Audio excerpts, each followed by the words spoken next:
គាត់ធ្លាប់ជាវីរៈបុរសនៃសង្គ្រាមជាអ្នកការពារជាតិនិងការពារប្រជាជនរបស់ខ្លួនប៉ុន្តែថ្ងៃនេះគាត់បែរជាលុតជង្គង់នៅចំពោះមុខគ្រួសារមួយទាំងបន្ទាបខ្លួនសុំការអភ័យទោសមូលហេតុគឺដោយសារកូនស្រីរបស់គាត់មីនជីបានឆ្លោះវាយគ្នាជាមួយមិត្តរួមថ្នាក់ឈ្មោះយូរីគ្រូបានប្រាប់លោកគីមថានេះគឺជាលើកទី3ហើយដែលក្មេងស្រីទាំងពីរប៉ះទង្គិចគ្នាបញ្ហាកាន់តែធ្ងន់ទៅទៀតព្រោះឪពុករបស់យូរីគឺជាបុគ្គលមានអំណាចនិងមានឥទ្ធិពលខ្លាំងនៅក្នុងទីក្រុងនេះដើម្បីកុំឲ្យរឿងរ៉ាវរីកធំលោកគីមគ្មានជំរឿសអ្វីក្រៅពីលេបកំហឹងនិងលុតជង្គង់សុំទោសជំនួសកូនស្រីមីនជីមិនអាចទ្រាំមើលឃើញឪពុករបស់ខ្លួនបន្ទាបខ្លួនបែបនេះបានទេនាងរត់ចេញភ្លាមខណៈលោកគីមរត់តាមពីក្រោយសួរទាំងបារម្ភថានាងឃ្លានឬអត់ចង់ត្រឡប់ទៅផ្ទះញ៉ាំបាយជាមួយគាត់ទេប៉ុន្តែមីនជីមិនឆ្លើយសូម្បីមួយម៉ាត់នាងដើរទៅមុខទាំងអោនក្បាលដោយអារម្មណ៍ឈឺចាប់និងអយុត្តិធម៌កាន់តែកើនឡើងព្រោះតាមពិតទៅនាងមិនមែនជាអ្នកចាប់ផ្ដើមរឿងនោះឡើយទឹកភ្នែកហូរចុះនាងនិយាយតែមួយប្រយោគដែលចាក់ទឹកចិត្តឪពុកយ៉ាងខ្លាំងបើលោកទុនខ្សោយដល់ថ្នាក់នេះមិនគួរបង្កើតខ្ញុំមកទេនិយាយចប់នាងក៏រត់បាត់ចេញពីក្រសែភ្នែករបស់លោកគីមតែអ្វីដែលមីនជីមិនបានដឹងនោះគឺឪពុករបស់នាងធ្លាប់ជាមនុស្សដ៏អស្ចារ្យម្នាក់ដើម្បីការពារកូនស្រីគាត់ធ្លាប់សូម្បីតែចាប់មេបញ្ជាការកងទ័ពកំពូលរបស់ប្រទេសកូរ៉េធ្វើជាចំណាប់ខ្មាំងដើម្បីបង្ខំឲ្យយល់ព្រមអនុញ្ញាតឲ្យគាត់ចាក់ចេញពីជួរយោធាជាថ្នូរនោះគាត់ក៏បានសន្យាថានឹងជួយមេបញ្ជាការរូបនោះមួយរឿងដោយគ្មានលក្ខខណ្ឌនៅថ្ងៃខាងមុខនៅថ្ងៃនោះមីនជីមានបំណងទៅជួបមិត្តរួមថ្នាក់ម្នាក់ប៉ុន្តែពេលកំពុងដើរតាមផ្លូវនាងត្រូវយូរីរាំងនៅជ្រុងជញ្ជាំងមួយទាំងពីរសម្លឹងមុខគ្នាមិនដល់ប៉ុន្មានវិនាទីក៏ផ្ទុះការវាយតប់ភ្លាមមិនយូរប៉ុន្មានមិត្តភ័ក្តិជាក្រុមក្មេងទំនើងរបស់យូរីក៏មកដល់ម្នាក់បានទាត់មីនជាមួយជើងយ៉ាងខ្លាំងធ្វើឲ្យនាងខ្ទាតទៅដួលលើដីបន្ទាប់មកគេដើរចូលទៅចាប់សក់របស់នាងហើយវាយយ៉ាងសាហាវដោយគ្មានមេត្តាយូរីនៅតែមិនអស់កំហឹងនាងរើដុំថ្មមួយរត់សម្ដៅទៅរកមីនជីហើយវាយសំពងចំក្បាលនាងយ៉ាងពេញទំហឹងសូម្បីតែក្រុមក្មេងទំនើងដែលឈរមើលក៏ភ្ញាក់ផ្អើលគិតថាក្មេងស្រីម្នាក់នេះសាហាវខ្លាំងពេកក្រោយដឹងខ្លួនវិញម្នាក់ក្នុងចំណោមពួកគេបានគំរាមមនុស្សនៅជុំវិញមិនឲ្យថតវីដេអូឬហៅប៉ូលីសជាដាច់ខាតបើមិនដូច្នោះទេនឹងទទួលផលវិបាកធ្ងន់ធ្ងរពេលឃើញមីនជីដេកសន្លប់លែងដឹងខ្លួនក្មេងទំនើងនោះក៏ប្រញាប់ទូរស័ព្ទទៅប្រាប់មេរបស់ខ្លួនប៉ុន្តែយូរីដណ្ដើមទូរស័ព្ទភ្លាមរួចនិយាយដោយសំឡេងត្រជាក់ថាប្រាប់ឈ្មោះឪពុកខ្ញុំទៅហើយបញ្ជូនមនុស្សមកសម្អាតរឿងនេះឲ្យលឿនមិនយូរប៉ុន្មានក្រុមអ្នកដោះស្រាយបញ្ហាក៏មកដល់ពួកគេចាប់មីនជីដាក់ចូលក្នុងក្លឹបក្រោយរថយន្តរួចបើកចេញពីកន្លែងកើតហេតុជាមួយយូរីខណៈពេលនោះលោកគីមកំពុងនៅផ្ទះរៀបចំអាហារពេលល្ងាចរួចជាស្រេចហើយអង្គុយរងចាំកូនស្រីត្រឡប់មកផ្ទះគាត់រងចាំរហូតដល់លង់លក់នៅលើតុបា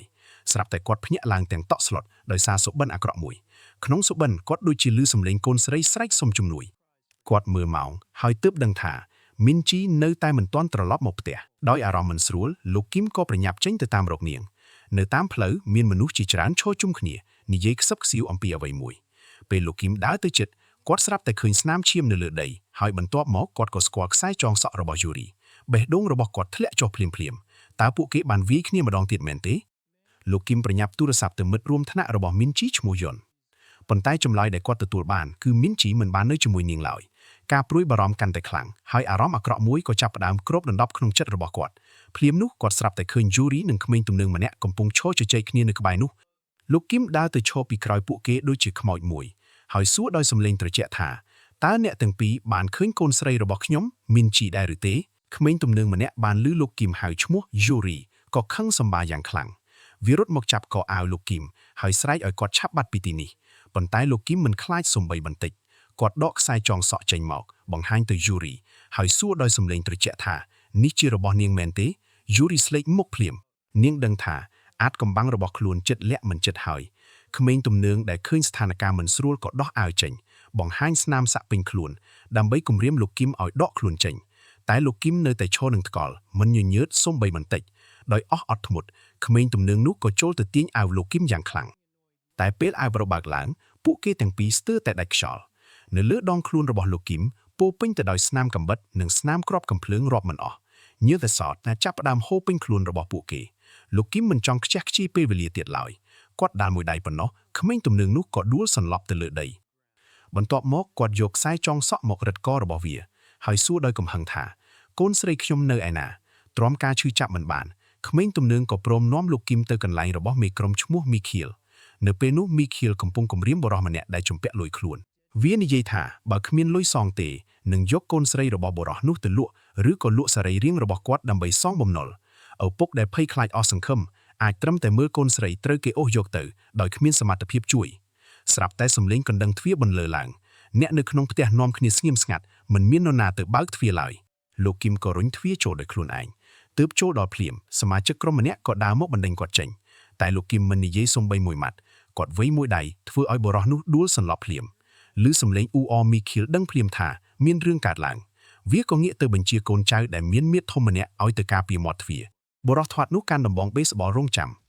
ទ្វារបើកភ្លាមវាក៏សំពងយ៉ាងពេញទំហឹងប៉ុន្តែលោកគឹមបានត្រៀមខ្លួនរួចជាស្រេចគាត់ចាប់កូនចៅម្នាក់ទៀតធ្វើជាខែលបណ្ដាលឲ្យដំបងវីចំគ្នាឯងបន្ទាប់មកគាត់វីបរិះធាត់នោះមួយដៃធ្វើឲ្យដួលទៅលើដីលោកគឹមដកខ្សែពួរដែលត្រៀមមកជាមួយចងជើងបរិះធាត់ហើយព្យួរគាត់ឡើងលើភ្លាមប្រាប់មកមីនជីនៅឯណាបរិះធាត់ស្រែកទាំងឈឺចាប់ថាគាត់មិនស្គាល់មីនជីសូម្បីតែអ្នកណាដោយគិតថាវាកំពុងកុហកលោកគឹមក៏ទាញខ្សែឲ្យតឹងជាងមុនបរិះធាត់ស្រែកយ៉ាងវេទនាហើយងាកសុំជំនួយពីមេរបស់ខ្លួនប៉ុន្តែពេលងាកទៅមើលមីខៀលកំពុងរត់គេចតាមបង្អួចបាត់ទៅហើយវារត់ទាំងជេរខ្លួនឯងថាហេតុអ្វីមិនមានជើងបន្ថែមពីរទៀតតែរត់មិនបានប៉ុន្មានវាក៏ជំពប់ដួលពេលងើបមុខឡើងវាឃើញរបងលួបន្លានៅពីមុខហើយជាប់ផ្លូវកិច្ចទាំងស្រុងមុនវានឹងដឹងខ្លួនលោកគឹមក៏មកដល់ពីក្រោយគាត់ប្រើខ្សែពួរវានិងអូសមីខៀលត្រឡប់ចូលក្នុងផ្ទះវិញក្រោយទ្រាំការវីដំឡេងបានមីខៀលក៏សារភាពថាពួកគេតាក់ទងគ្នាតាមបន្ទប់ជជែកអនាមិកហើយសារទាំងអស់នឹងលុបដោយស្វ័យប្រវត្តិលោកគឹមសួរថាអ៊ីចឹងមុននេះឯងតាក់ទងគ្នាដោយរបៀបណាប៉ុន្តែមីខៀលបិទមាត់មិនព្រមឆ្លើយលោកគឹមមិនស្ទាក់ស្ទើរទេគាត់ចាប់បំបាក់ដៃឆ្វេងរបស់មីខៀលភ្លាមរួចទាត់មួយជើងទៀតធ្វើឲ្យវាហោះបោកទៅជញ្ជាំង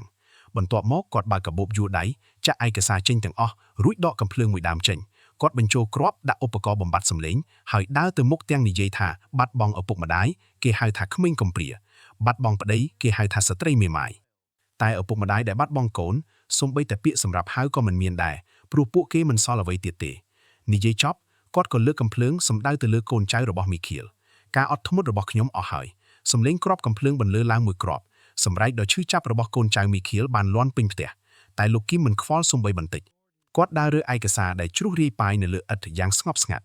ក្រោយរៀបចំរួចគាត់ងាកមកនិយាយដោយសំឡេងត្រជាក់ថាបើខ្ញុំមិនទាន់ជឿថាមីនជីនៅរស់ទេពួកឯងទាំងអស់គ្នាស្លាប់បាត់ទៅហើយខណៈលោកគឹមកំពុងយកទូរស័ព្ទរបស់មីខៀលស្រាប់តែទូរស័ព្ទនោះរោតៃឡើង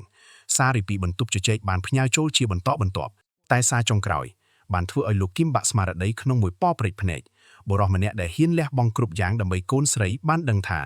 មីនជីលែងនៅលើលោកនេះទៀតហើយនៅទីបំផុតគាត់ក៏ទប់អារម្មណ៍លែងជាប់ទឹកភ្នែកពីរខ្សែបានហូរចុះយឺតទាំងកែវភ្នែកដែលស្ងួតអស់ជាយូរមកហើ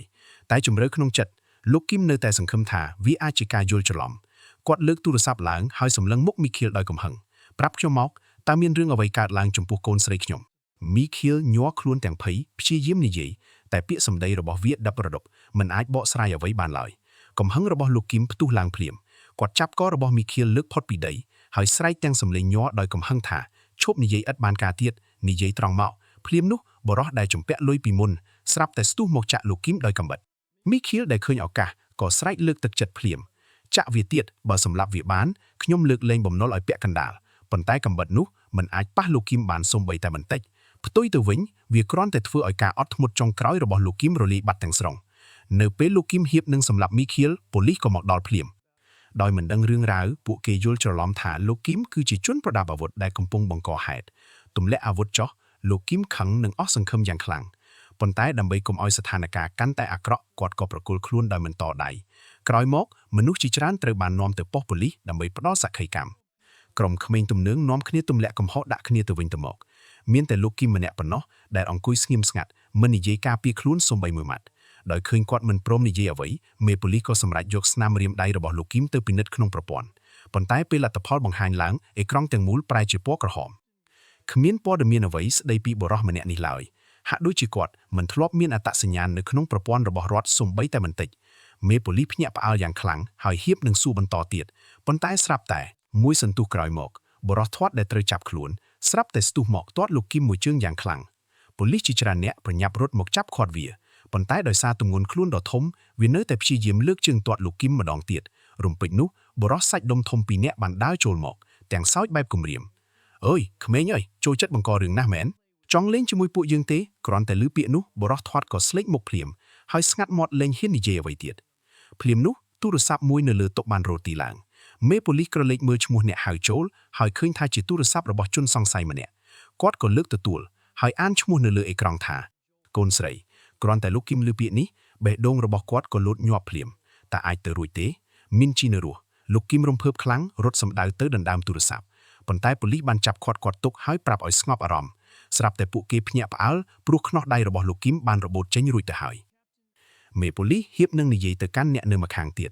ប៉ុន្តែពេលគាត់ងាកមកក្រោយប៉ូលីសទាំងអស់ក្នុងបន្ទប់បានដួលសន្លប់អស់រលីងមិនទាន់ដឹងថាមានអ្វីកើតឡើងផងលោកគឹមក៏លេចមកពីក្រោយចាប់សង្កត់មេប៉ូលីសផ្ទប់ជញ្ជាំងគាត់ខ្សឹបដោយសំឡេងត្រជាក់ថាកុំបញ្ចេញសំឡេងបើមិនចង់មានរឿងបន្ទាប់មកលោកគឹមលើកទូរស័ព្ទឡើងទទួលទាំងសំឡេងញ័រថាអាឡូមានជីកូនមែនទេប៉ុន្តែគ្រាន់តែទូរស័ព្ទតភ្ជាប់បានបន្តិចម្ខាងទៀតក៏កាត់ផ្ដាច់ភ្លាម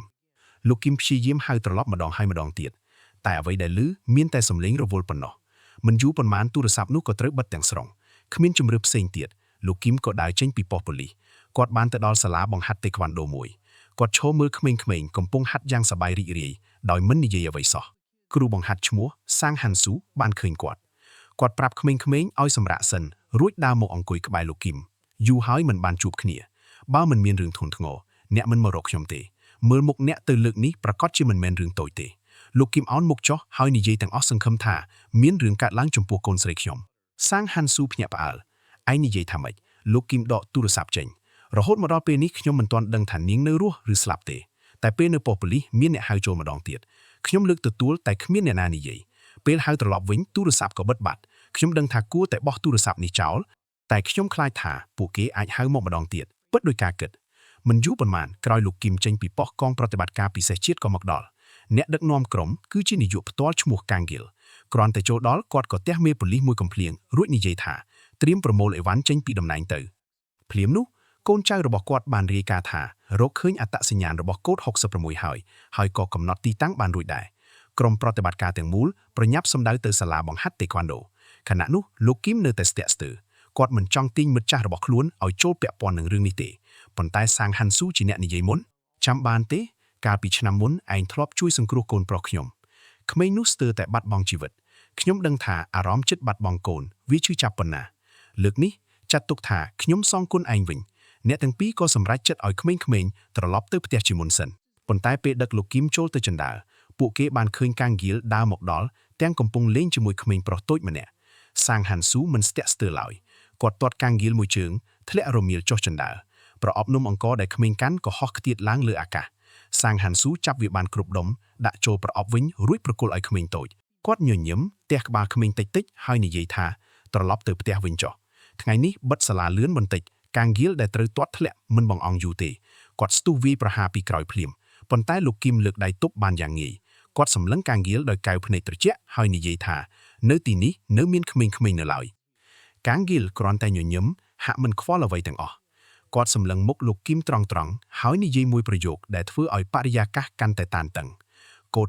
66ទីបំផុតខ្ញុំរកឯងឃើញហើយ